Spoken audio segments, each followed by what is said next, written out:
नमस्कार दोस्तों, स्वागत है मेरे YouTube चैनल पे। जैसा कि आप जान रहे हैं कि बिहार में बीपीएससी अध्यापक नियुक्ति की परीक्षा होने वाली है, जिसमें मैथमेटिक्स से भी कुछ क्वेश्चंस रहेंगे।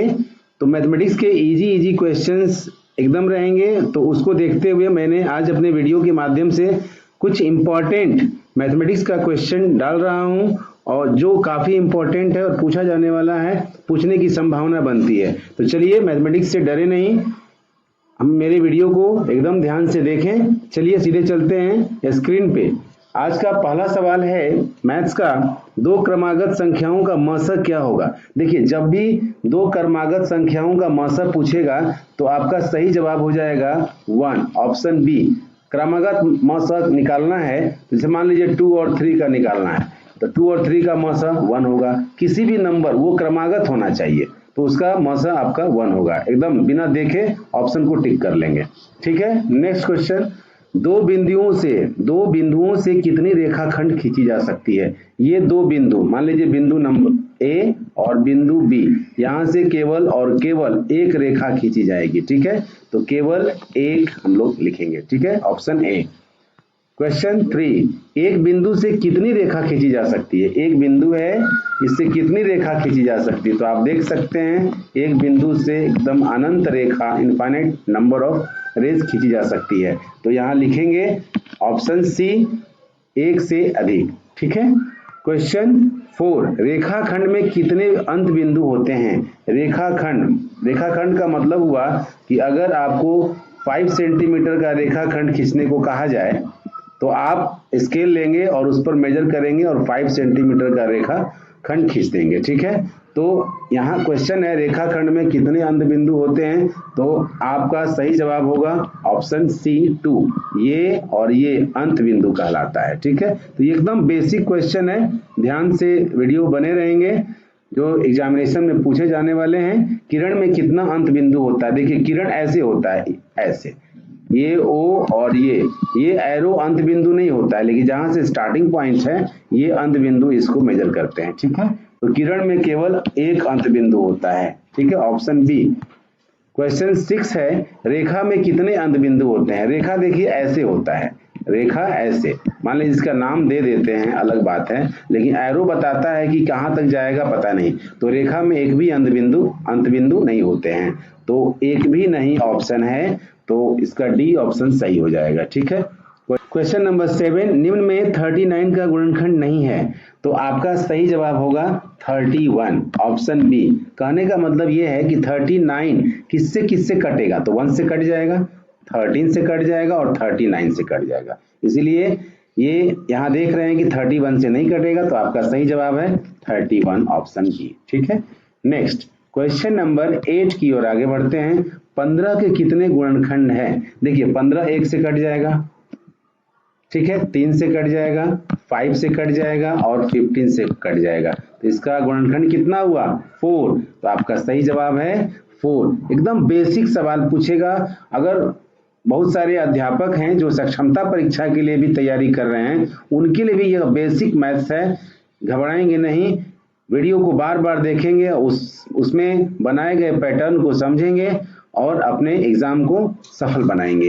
चलिए नेक्स्ट क्वेश्चन 9, निम्नलिखित में से कौन सी दो संख्या 2 से विभाज्य है। 2 से विभाज्य का मतलब हो गया कि 2 से पहले विभाजित करके देख लेते हैं। ठीक है, अगर 2 नंबर का डिजिट रहेगा तब ना, 1 नंबर का डिजिट रहेगा तब ना, बड़ा डिजिट रहेगा तो एकदम सिंपल कॉन्सेप्ट है कि यूनिट प्लेस देखेंगे। क्या देखेंगे, यूनिट प्लेस, इकाई का स्थान, किसी भी दी गई संख्या के इकाई के स्थान पर 0 हो, 2 हो, 4 हो, 6 हो, 8, ये अगर मिल जाए तो एकदम समझ जाएंगे कि वह संख्या 2 से विभाजित हो जाएगी और वह संख्या सम भी होती है। तो यहाँ ऑप्शन में क्या दिखाई दे रहा है, देखिए ऑप्शन सी में लास्ट में 8 दिखाई दे रहा है, मतलब 3068 जो है 2 से विभाज्य है। चलिए नेक्स्ट क्वेश्चन की ओर आगे बढ़ते हैं। निम्न में से कौन सी संख्या 3 से विभाज्य है। 3 से विभाज्यता का नियम है कि दी गई संख्याओं को आपस में ऐड कर देंगे। ठीक है, अगर उसमें 3 से भाग लग जाता है तो वो संख्या 3 से विभाज्य होगी। तो आपका सही जवाब है ऑप्शन ए। देखिए 1 + 5 + 3 + 6, तो आप ऐड करेंगे 5 1 6 3 9 6 15 15 है और 15 में 3 से भाग लग जाएगा।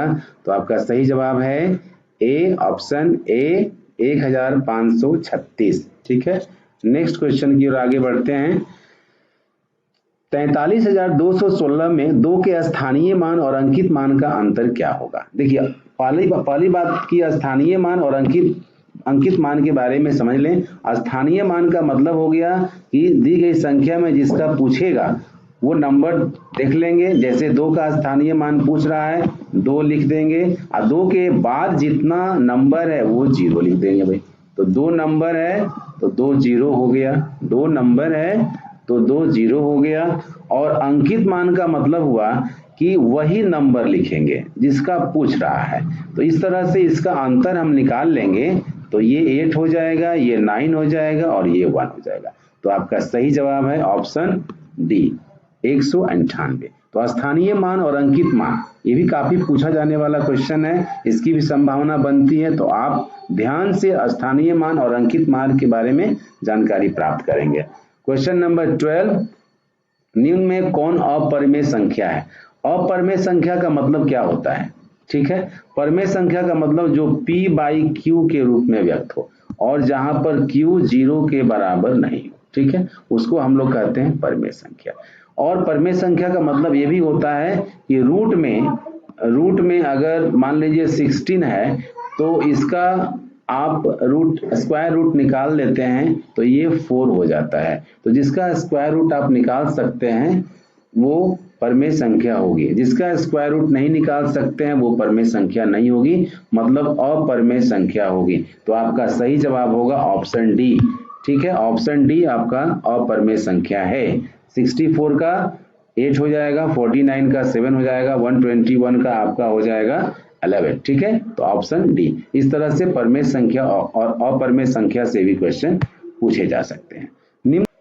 चलिए नेक्स्ट क्वेश्चन की ओर आगे बढ़ते हैं। निम्न में कौन सी सबसे छोटी अभाज्य संख्या है। तो सबसे छोटी अभाज्य संख्या 2 है। अभाज्य संख्या का मतलब आप समझते हैं कि अभाज्य संख्या वैसी संख्या को कहते हैं जिसका केवल 2 फैक्टर होता है, मतलब जो 2 से केवल कटे, मतलब 1 और स्वयं संख्या से कटे। ठीक है, तो ये सबसे छोटी अभाज्य संख्या आपका 2 हो जाएगी। यह सबसे छोटी अभाज्य सम संख्या भी इसी को कहते हैं।